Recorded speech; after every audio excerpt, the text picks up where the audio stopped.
எனக்கு சினிமாவை தவிர வேறு ஒன்றுமே தெரியாது. என்னோடய ப்ரொஃபைலில் போட்டிருப்பேன், என்னுடைய படிப்பு என்னென்னா நத்திங் பட் சினிமா அப்படின்னு போட்டிருப்பேன்.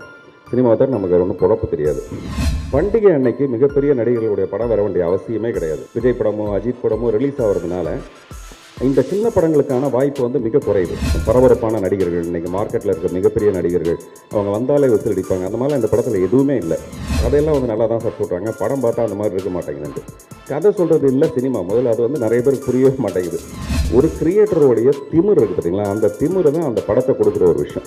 அது கொஞ்சம் திமிர் இருக்குது நமக்கு. இந்த கடினமான பாதைகள் தான் வந்து அழகான இடங்களே நம்ம காட்டும். அந்த வகையில் நானாக தேர்ந்தெடுத்துக்கிட்ட ஒரு கடினமான பாதை இந்த தயாரிப்பு. 16ஆம் தேதி சிங்கம் வருது, 23ஆம் தேதி போகன் வருது, 1ஆம் தேதி இது வருது, 7ஆம் தேதி இது வருதுன்னு சொல்லிட்டு ஒரு பெரிய லிஸ்ட் வருது. எந்த படமாக இருந்தாலும் இந்த படத்துக்கான உரிய தகுதி நிச்சயமாக அந்த படத்துக்கு இருந்தே தீருங்கிற ஒரு நம்பிக்கை எனக்கு இருக்குது.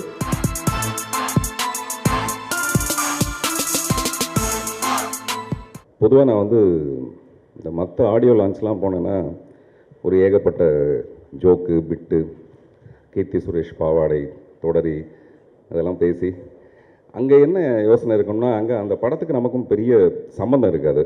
ஆனால் என்ன இருக்குன்னா, அங்கே இருக்கிறவங்களெல்லாம் நம்ம சிறப்பாக பாராட்டணும். அப்புறம் அந்த பேசுகிற கொஞ்ச நேரம் சுவாரஸ்யமாக இருக்கணும். அதுதான் வந்து அங்கே ரொம்ப முக்கியமான விஷயமா இருக்கும். பட் இங்கே என்னவா இருக்கும்னா, இந்த படம் எதற்காக தொடங்கப்பட்டது முதல்ல அதுதான். எனக்கு சினிமாவை தவிர வேறு ஒன்றுமே தெரியாது. என்னோடய ப்ரொஃபைலில் போட்டிருப்பேன், என்னுடைய படிப்பு என்னென்னா நத்திங் பட் சினிமா அப்படின்னு போட்டிருப்பேன். சினிமாவை தவிர நமக்கு வேறு ஒன்றும் பொழப்பு தெரியாது. அது இந்த 500 1000 மாறினாலும் சரி, நாளைக்கு 2000 செல்லாதுன்னு சொன்னாலும் சரி, நமக்கு சினிமாவை தவிர ஒரு பொழப்பும் தெரியாது. இப்போ நான் இந்த இடத்துல பதிவு பண்ண இன்னொரு விஷயம் என்னென்னா, தயாரிப்பாளர்கள் சங்கத்துக்கு நான் சொல்லணும்னு நினைக்கிறேன். எந்த தயாரிப்பாளர்கள் தலைவராக வந்தாலும் சரி, இந்த பிரச்சனை மட்டும் பழைய பிரச்சனையாகவே இருந்திருக்கு. என்னென்னா, பண்டிகை அன்னைக்கு மிகப்பெரிய நடிகர்களுடைய படம் வர வேண்டிய அவசியமே கிடையாது. இதை நான் ரொம்ப தொட்டு சொல்லிட்டு இருக்க ஒரு விஷயம். அந்த நடிகர்களோட படம் ரிலீஸ் ஆகிறதே ஒரு பண்டிகை மாதிரி. அப்படி இருக்கும்போது பண்டிகை அன்னைக்கு பெரிய படங்கள், விஜய் படமோ அஜித் படமோ ரிலீஸ் ஆகிறதுனால இந்த சின்ன படங்களுக்கான வாய்ப்பு வந்து மிக குறையுது. அதுக்கு பதிலாக பண்டிகை நாட்களில் ஜனங்க படம் பார்க்கணுன்ற ஒரு விருப்பம் இருக்கிற அன்னைக்கு இந்த சின்ன படங்கள் வெளியாச்சுன்னா டெஃபினட்டாக அந்த படங்களுக்கு ஒரு சின்ன வாய்ப்பு இருக்கும். பெரிய நடிகர்களோட படம் என்றைக்கு வந்தாலும், அது வெள்ளிக்கிழமை வந்தாலும் சரி, இல்லை செவ்வாய்க்கிழமை வந்தாலும் சரி. இப்போ அஜித் படம்லாம் செவ்வாய்க்கிழமை தான் நான் போய் பார்ப்பேன். அதனால் அந்த மாதிரி படங்களுக்கு கொடுக்குற ஒரு முக்கியத்துவத்தை சிறு படங்களுக்கு கொடுக்கணுன்றது என்னோடய விருப்பம். அது எதுக்காக சொல்லணும்னா, டிசம்பர் 23ஆம் தேதி இந்த படம் வெளியீடு அப்படின்னு சொல்லிட்டு நானே அனௌன்ஸ் பண்ணிக்கிட்டேன். 16 வயதில் சொல்கிற மாதிரி எல்லோரும் ஒன்று பண்ண சுப்பிரமணியன் தானே சொல்கிறாங்க, எவன் சொல்கிறான், நானே தான் சொல்லிட்டு அழகிறேன் அப்படின்வாங்க. ஒரு டிஸ்ட்ரிபியூட்டர் என்கிட்ட கேட்டார், என்னங்க நீங்களே அனௌன்ஸ் பண்ணிட்டீங்க இந்த மாதிரி டிசம்பர் 23ன்ட்டு, யாராவது வாங்கிட்டாங்களா படத்தை அப்படின்னு. நான் சொன்னேன், நீங்கள் வாங்கிட்டா எப்போ வேணாலும் ரிலீஸ் பண்ணுங்கள், அடுத்த வருஷம் கூட ரிலீஸ் பண்ணுங்கள், இல்லை அடுத்த மாதம் 35ஆம் தேதி கூட ரிலீஸ் பண்ணுங்கள், எனக்கு பிரச்சனை இல்லை. யாரும் வாங்கலைன்னும் போது நான் தான் டிசைட் பண்ணணும். இது வந்து என்னுடைய படத்தை நான் தான் வெளியிடணும். அது கொஞ்சம் திமிர் இருக்குது நமக்கு. என்ன இருக்குன்னா, முதல்ல வந்து ரசிகர்கள் மேலே இருக்கிற ஒரு மிகப்பெரிய நம்பிக்கை. டெஃபினட்டாக நல்ல படங்களை அக்செப்ட் பண்ணிக்குவாங்க. அடுத்ததாக நீங்கள் ஒரு நல்ல படங்களை நல்ல விதமாக தான் நீங்கள் விமர்சனம் பண்ணுவீங்கன்றது ஒரு மேலே இருக்கிற ஒரு பெரிய நம்பிக்கை. அது இல்லாமல் எனக்கு தொட்டு நீங்கள் கொடுத்துட்ருக்க ஒரு சப்போர்ட், இதெல்லாம் தான் அடிப்படை. நான் இந்த படத்தோட போராடி ரொம்ப கஷ்டப்பட்டு நான் திருப்பி ஃப்ரேம் பார்த்துட்டே இருக்கேன். திருப்பி நாம் படத்தை பார்த்துட்டே இருக்கேன், எங்கெல்லாமாவது இதை கொஞ்சம் அழகுபடுத்திட முடியுமா. ஸோ அதனால் படம் வந்து டிசம்பர் 4ஆம் தேதி அன்னைக்கு இந்த படத்தோட ஆடியோ லான்ச்சும், 23ஆம் தேதி இந்த படத்தோட வெளியீடுன்னு நான் முடிவு பண்ணி வச்சுருக்கேன். 16ஆம் தேதி சிங்கம் வருது, 23ஆம் தேதி போகன் வருது, 1ஆம் தேதி இது வருது, 7ஆம் தேதி இது வருதுன்னு சொல்லிட்டு ஒரு பெரிய லிஸ்ட் வருது. பட் எனக்கு என்னென்னா, எந்த படமாக இருந்தாலும் இந்த படத்துக்கான உரிய தகுதி நிச்சயமாக அந்த படத்துக்கு இருந்தே தீருங்கிற ஒரு நம்பிக்கை எனக்கு இருக்குது. திரைக்கதை வசனம் இயக்கத்துக்கு அப்புறமேல 2-3 தயாரிப்பாளர்கள் வந்தாங்க, படம் பண்ணணுன்னு வந்தாங்க. 6 கோடி ரூபாய் ஃபர்ஸ்ட் காப்பி அப்படின்னு சொல்லிட்டு 3 கோடி ரூபாய்க்கு ஒரு செக், ஒரு சிங்கிள் செக் 3 கோடி ரூபாய். அது வந்து பவுன்ஸ் ஆகி என்னுடைய டேபிளில் இருக்குது இப்போது. அப்புறம் இன்னொரு ப்ரொடியூசர் வந்தார், 1 கோடி ரூபாய் செக் கொடுத்துருக்காரு. 35 30 3 செக்குமே திரும்ப வந்திருக்கு. ஒன்றாவது தவறி போய் ஓகே ஆகிடுன்னு பார்த்தேன், ஆகலை, அது வந்திருக்கு. ஒருத்தர் 25 லட்சம் ரூபாய் செக் கொடுத்துருக்காரு. இவங்கெல்லாம் என்ன பண்ணுவாங்கன்னா, அந்த செக் கொடுத்துட்டு அந்த படம் பண்ணுறோன்னு கிட்டத்தட்ட ஒரு 3 மாதம் 4 மாதம் நம்ம அவங்களோட ட்ராவல் பண்ணிகிட்ருக்கோம். ஒவ்வொருத்தருடைய ரசனைக்கு தகுந்த மாதிரி. ஒருத்தர் வந்து திரைக்கதை வசனம் இயக்கத்துலேருந்து அந்த ரொமான்ஸ் ரொம்ப பிடிச்சது, அதை வச்சு மட்டுமே எனக்கு ஒரு படம் பண்ணிட்டாங்கன்னாரு. உடனே நம்ம அதில் ட்ராவல் பண்ணோம். கிட்டத்தட்ட ஒரு 4 மாதம் அந்த மாதிரியான ஒரு கதை. அதுக்கப்புறமேல இந்த பவுன்ஸ் செக்கை திரும்பி வந்துடும். அப்புறம் கேட்டால் அவங்ககிட்ட இந்த சரியாக பதில் வராது. அவங்களுக்கு 1008 குழப்பங்கள் இருக்கும். இப்படியே கிட்டத்தட்ட ஒரு 2 வருஷம் கடந்து போய் அதுக்கப்புறம் இந்த படத்தை வந்து நான் ஒரு க்ரௌட் ஃபண்டிங் மெத்தடில் பண்ணலாம் க்ரௌட் ஃபண்டிங்னா எனக்கு டெஃபினட்டாக ஃபினான்ஷியல்ஸ் ரெடியாக இருக்காங்க எனக்கு பணம் கொடுக்கறதுக்கு. எனக்கு பணத்தில் ஒரு பெரிய பிரச்சனையுமே கிடையாது. இது வரைக்கும் நான் யாருக்கும் 10 பைசா கடன் வச்சது கிடையாது. வீட்டெல்லாம் விற்றுட்டு கூட நான் கடனை திருப்பி கொடுத்துருக்கேனே தவிர எனக்கு அந்த மாதிரியான ஒரு கிரெடிட் மட்டும் எங்கேயுமே இருந்தது இல்லைங்கிறது தான் என்னோடய நல்ல கிரெடிட். ஸோ அதனால் ஃபினான்சஸ் ரெடியாக இருப்பாங்க. அப்புறம் நம்ம வந்து இந்த மாதிரி ஒரு விஷயம் பண்ணலாம் க்ரௌட் ஃபண்டிங்கில். சின்ன முதலீடு, அவங்களுக்கு நஷ்டம் வந்தால் சின்னதாக வரும், லாபம் வந்தால் பெருசாக வரும். அந்த மாதிரி ஏன் கலந்து பண்ணக்கூடாது, அது ஃப்யூச்சருக்கு நமக்கு ரொம்ப நல்லா இருக்கும்னு சொல்லிட்டு ஒரு 50 பேர் சேரலான்னு பார்த்தா அதில் ஒரு 10 பேர் மட்டும்தான் சேர்ந்தாங்க. அதில் என்ன பிரச்சனைனா 10 லட்ச ரூபா போகிறவங்களுக்கு கூட இது என்ன கதைன்னு தெரிஞ்சுக்கணுன்ட்டு. எனக்கு தெரிஞ்ச உலகத்தில் நல்ல கதை சொல்கிறவங்களாம் நல்ல படம் பண்ணதில்லைன்னு சமீபத்தில் ஜீவா கூட என்கிட்ட சொன்னார். நடிகர் ஜீவா கதையெல்லாம் வந்து நல்லா தான் சார் சொல்கிறாங்க, படம் பார்த்தா அந்த மாதிரி இருக்க மாட்டேங்குதுன்ட்டு.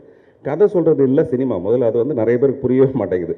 அதனால் அவங்க 10 லட்ச ரூபா கொடுக்குறவங்களும் வந்து கதை என்னன்னு கேட்டால் நம்ம ரொம்ப கடுப்பாக இருக்கும். நான் போன படம் வந்து ப்ரொடியூசருக்கே கதை சொல்ல. அது என்னென்னா அது திமிரு கிடையாது, அது ஒரு சுதந்திரம். 2 நாளைக்கு முன்னாடி கௌதம் மேனன் பேசினதில் வந்து இந்த படத்தை பற்றி அச்சம் என்பது மடமையோட பற்றி சொல்லும்போது நிறைய விஷயங்கள் சொன்னார். அதில் எனக்கு ஒரு விஷயம் உடன்பாடாக இருந்தது. ஒரு கிரியேட்டருடைய திமிர் இருக்குது பார்த்தீங்களா, அந்த திமிரு தான் அந்த படத்தை கொடுக்குற ஒரு விஷயம். அதாவது அதுக்கு பின்னாடி நிறைய உழைப்பு தேவை. இப்போ கோடிட்ட இடங்கள் நடப்புங்கன்னா அந்த 2 மணி நேரம் இதில் வந்து ஒரு பரபரப்பான நடிகர்கள், இன்றைக்கி மார்க்கெட்டில் இருக்க மிகப்பெரிய நடிகர்கள், அவங்க வந்தாலே விசில் அடிப்பாங்க. அந்த மாதிரிலாம் இந்த படத்தில் எதுவுமே இல்லை. ஆனால் இந்த படத்தை ரொம்ப கிரிப்பாக எடுத்துகிட்டு போகிறதுக்கான ஒரு ஸ்கிரிப்ட் அந்த படத்துக்குள்ளே இருக்குது.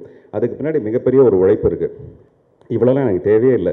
நான் ஒரு 3 படம் நடிச்சிட்ருக்கேன், நல்ல சம்பளம் வாங்கிட்டு இருக்கேன். அதெல்லாம் வாங்கி போட்டு எங்கேயாவது நகை இடம் வாங்கி போட்டோன்னு வச்சுங்களேன், ரொம்ப சந்தோஷமாக இருக்கலாம். ஆனால் இந்த கடினமான பாதைகள் தான் வந்து அழகான இடங்களே நம்ம காட்டும்.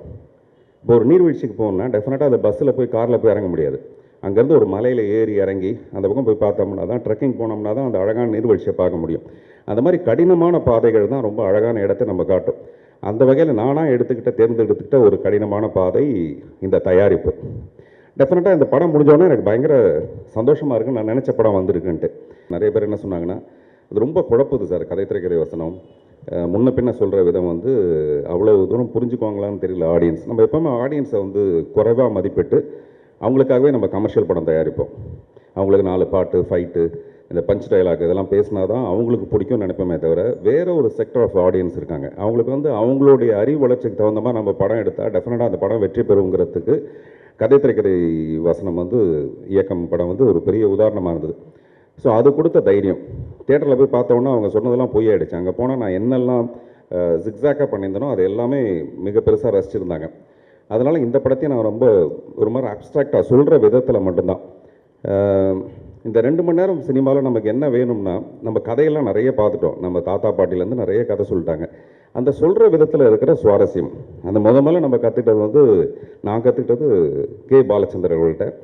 அதுக்கப்புறம் நான் கற்றுக்கிட்டது வந்து கே பாக்யராஜ். அப்படி நான் முதல்ல பாக்யராஜ் ஒர்க் பண்ணால் கூட என்னுடைய மானசீக குருனா டெஃபினட்டாக அவர் கே பாலச்சந்தர் அவர்கள் தான். இங்கே வந்து அவருடைய பேரை குறிப்பிடும்போது எனக்கு ரொம்ப சந்தோஷமாக இருந்தது. அந்த படத்துக்கான வரவேற்பையும் விமர்சனத்தையும் ஜனங்ககிட்ட கொண்டு போய் சேர்க்கறதுக்கான ஒரு ஏற்பாடு. இது முதல்ல உங்கள் மூலமாக சேர்ந்ததுன்னா உண்மையான விஷயம் என்னென்னா, 4 டிஸ்ட்ரிபியூட்டர்ஸ் வந்து கேட்பாங்க. பத்திரிகையில் வந்து இந்த மாதிரிலாம் ஒரு செய்தி வந்ததுக்கப்புறம், இல்லை சார் உங்கள் படத்தை பற்றி பரபரப்பாக பேசிகிட்டு இருக்காங்க, என்ன விலைன்னு கேட்பாங்க. இதுதான் சூசகமாக இன்டைரக்டாக நடக்கிற அல்லது விரும்புகிற ஒரு விஷயம். இல்லாட்டி நம்ம வந்து ஆடியோ லான்ச் 4ஆம் தேதி வச்சுட்டு எதுக்கு இப்போ அவசரமாக செய்யணும். இந்த நேர்மை எனக்கு மிந்தி கிடையாது. இப்போ தான் இவ்வளோ நேர்மையாக நான் உண்மை பேச ஆரம்பிச்சிருக்கேன் நான். ஸோ இப்போதைக்கு இவ்வளோ தான். நம்ம தொடர்ந்து பேசலாம். நம்ம இது கலந்துரையாடல், கேள்வி நேரம் மாதிரிலாம் இல்லாமல் நீங்கள் எதாவது கேட்க விரும்பினா நாங்கள் கேட்கலாம். நம்ம தொடர்ந்து பேசலாம்.